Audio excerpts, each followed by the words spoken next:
Hello and welcome to Hamer Reviews. My name is Christopher Hamer and today we're going to be doing a bit of a comparison between the Nikon Z6 II and the Nikon Z7 II, both of which I've had a lot of fun with recently, and I thought it would be an interesting opportunity to have a look at both of them, compare them, talk about why you might choose one over the other, and I can share a few of my thoughts about them in the process as well. So let's start off by talking about the major difference, and that is image sensors. So the Z7 II uses a 45 megapixel backside illuminated non-anti-aliasing filtered sensor, and the Z6 II uses a 24 megapixel backside illuminated sensor that does have the anti-aliasing filter. So right off the bat, that should tell you that the Z7 II is designed for, studio shooting and product photography, etc. But I don't think it's as clear cut as that. Because if you look at some of the other specs, they're both very capable in many situations. Now, the Z6 II, because of that sensor, has much better low light capability, though the gap isn't as big as you might think it is. Thanks to the dual X-speed processors that both of these cameras have, you can get about up to 14 frames per second in the Z6 II and around 10 frames per second in the Z7 II, though those numbers drop significantly, for instance to 5.5 frames per second on the Z7 II if you want to have it metering and sorting out the autofocus at the same time. So bear that in mind, though it doesn't drop quite as much on the Z7 II. Then you also have some smaller differences as well. So in terms of video capability, the Z7 II at the moment, as of February 2021, has a bit of an advantage, and that's because it can already shoot at 4K 60 frames per second. That's coming to the Z6 II as a firmware update in the next month or two, so expected in March of 2021. So hopefully we're going to see that feature come up on the Z6 II soon. That being said, I have found some limitations with regards to video, and that is if you're shooting 4K 60 in the Z7 II, you cannot use 10-bit N-Log output over HDMI to, say, an Atomos Ninja 5. You have to shoot internally at 8 bits, which obviously captures much less color and isn't as easy to work with, or rather doesn't give you as many options as it would if you could shoot externally. Also, there's a big difference in terms of video whereby the Z6 II uses oversampling and the Z7 II uses pixel binning. Now, what that means is that you're going to get sharper, better quality from the Nikon Z6 II than you will from the Z7 II.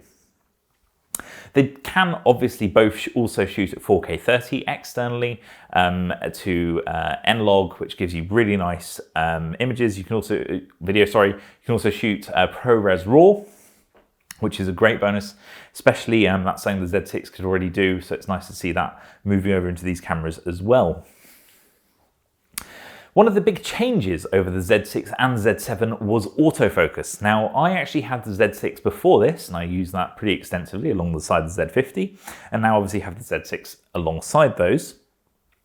Sorry, Z6 II. And the Z6 II does provide a significant bump in performance when it comes to autofocus. I think Nikon still have a way to go, but bear with me on this. Currently, I think the autofocus is much better than the Z6. There are definite changes, especially when it comes to eye autofocus and also things like animal autofocus, which they've introduced, which is great. And this is across the Z6 II and Z7 II. If I have a think back to my Z6, when I first got it, it was on firmware 1 point something. And then we had firmware 2.0 and we got to 3.0. And Nikon had made significant improvements in that camera over the course of my ownership. Now, currently, we're obviously at like firmware 1.1 on the Z7 II, and I think roughly the same on the Z6 II. So I would expect to see significant improvements in performance over the next few years as Nikon updates the firmware and the capabilities of these cameras. Now, that's not to say that the autofocus is going to magically beat the Canon R5 and R6 and the Sony A7 R3 or the A9 or even the A1s. But I do think we're going to get better performance. This all being said, I think the autofocus performance is very usable. I haven't run into any issues where I'm like, oh, this is terrible. The only thing where I think Nikon has work to do is with regards to tracking. So for instance, when I was doing some nature photography, these cameras find it harder to track objects than cameras I've used from those other brands, though I'm yet to try obviously the Alpha 1 and the R5 and the R6. and I look forward to seeing those improvements that those two brands have made. But I think it's very usable, and sure, it's not the best, but I think Nikon has made a pretty interesting proposition. I mean, let's talk price for a minute. The Z6 II is around the £2.5 grand mark, and the £1,000, and the Z7 II is around £3,000. I think that's a good value for these. Honestly, these are great little cameras. They can do so much in actually quite a small package if you don't have a battery grip, that you're getting a lot of performance. I don't think anyone's going to sit there and go, oh, I wasn't able to get the shot because of the cameras. At least I'd like to not think that's the case. One of the differences between them, again, and this is going back to the sensor, is ISO capability. So the Z6 II is a low light monster. It's unbelievable what it can do both in video and in stills.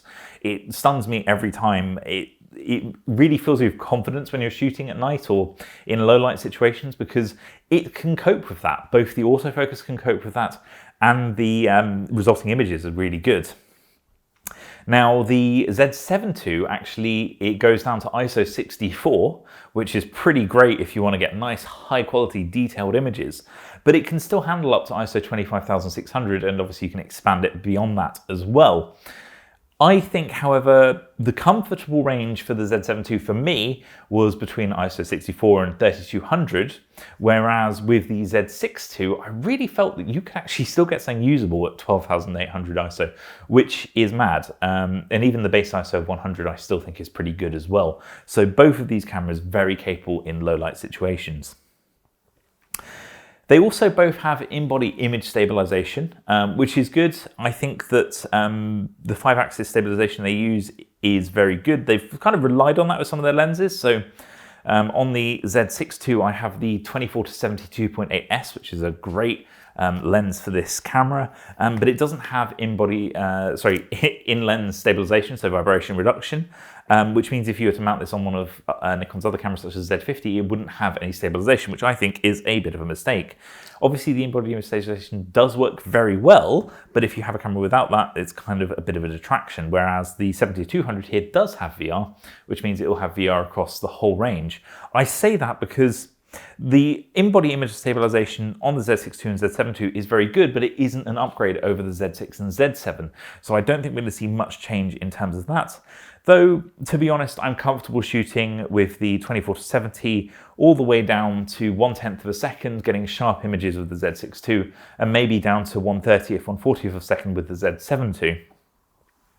Why the difference? Well, the Z7 II is a lot less forgiving, and maybe this is where I add a bit of personal opinion. So the Z7 II is a great camera, and I've really enjoyed shooting with it. I rented it out so I could try it out and make these videos about it. The thing I think that you need to bear in mind is, if you're going to buy a Z7 II, you really need to be sure of what you're photographing. You're going to be shooting in environments where you have tripods, for instance, or where you have bright locations, or you're able to make use of that sensor in a way and get sharp images. It's harder to get a sharp image, in my opinion, with the Z7 II than the Z6 II, simply because all those megapixels highlight any imperfection in the image far more than the 24 megapixels of the Z6 II. Don't get me wrong, you could say a lot of that comes down to skill, and if you're a really skilled photographer, you're going to get the most out of Z7 II, and I think that's the whole point. If you're not, or you don't think you're going to be, or you're not doing it as a job, or you don't need that fine detail, I think the Z6 II is a better camera because I get more keepers from the Z6 II than I do the Z7 II, unless I'm paying a lot more attention. Now, it's not that you shouldn't be paying attention when you're shooting, but for instance, I mean, you know, if I have a tripod with me, then I'm going to get a better image with the Z7 II than I would the Z6 II, but if I don't have a tripod, I'm more likely to get photos than Z6 II. It's a bit of a balance. I mean, I enjoyed the Z7 II, but I wouldn't be buying one at the moment. I love the capability or the possibility that all those megapixels give you, whether it's being able to crop in nature photographs or being able to get that extra bit of detail, print that little bit larger. Obviously, if you're doing product photos, portrait sessions, you know, advertising hoardings, Z7 II is probably a good choice. But then at that point, you may well be looking at some of the medium format systems, which are becoming very interesting and a bit of a competitor to the Z7 II, more so than they were in the past, as we sort of get mirrorless style bodies with medium format sensors. Other things, I mean, it's probably worth having a quick chat about Nikon's current lenses. I think Nikon's lens collection for the Z mount has really been expanded over the last few years, and we're starting to see some of the exotics that are actually usable, such as the 50mm 1.2. You've got the holy trinity of the 14-24 2.8s, the 24-70 2.8s, and the 70-200 2.8s that have been released and you can buy.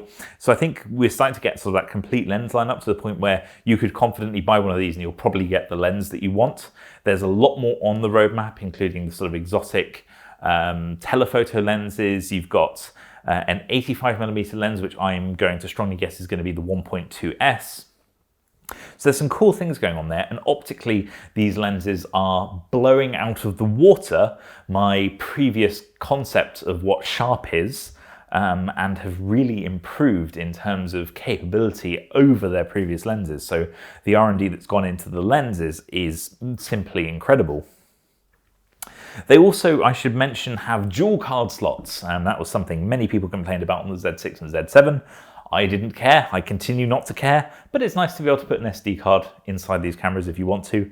You've got SD and XQD plus CF Express, which is good, gives you a bit of choice as to what you use. I have a XQD card in my Z6 II alongside a UHS 2 SD card, so just to give myself some extra storage if I need it, though I don't use it for redundancy at the moment. Overall, these cameras are very good. There's no two ways about it. They're the pinnacle of what Nikon makes until we get the rumoured Z8 and Z9 in the near future. I think that there's going to be a lot of people saying, you know, Sony's are better, Canons are better, etc. And at the moment, it would be pretty hard to argue with those sentiments, especially with the recent announcement of the Sony Alpha 1 or even the Canon EOS R5. But if you are a stills photographer, I don't think those cameras offer that much more than either of these, to be honest. I mean, they do, obviously, but I don't think there's that much more in it for most people. And equally, if you shoot video, you know, that you have to ask yourself, if you're a serious video shooter, should you be considering something like the Blackmagic cameras over, you know, a Sony, if that's what you're just doing. So it's an interesting time at the moment in the photography market. There's clearly some great things that other brands are doing. This is Nikon's current offering, and I have to say I've enjoyed using both cameras, and I'm going to continue to enjoy my Z6 II immensely. They're very capable, they're very enjoyable to use, they have simple and easy to understand menu systems.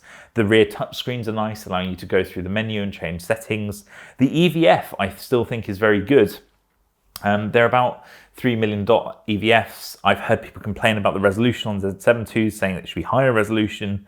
Maybe it should, maybe it shouldn't, but I have been using that Z7 II for a while, and I really enjoyed shooting with it, and I wasn't left wanting that much.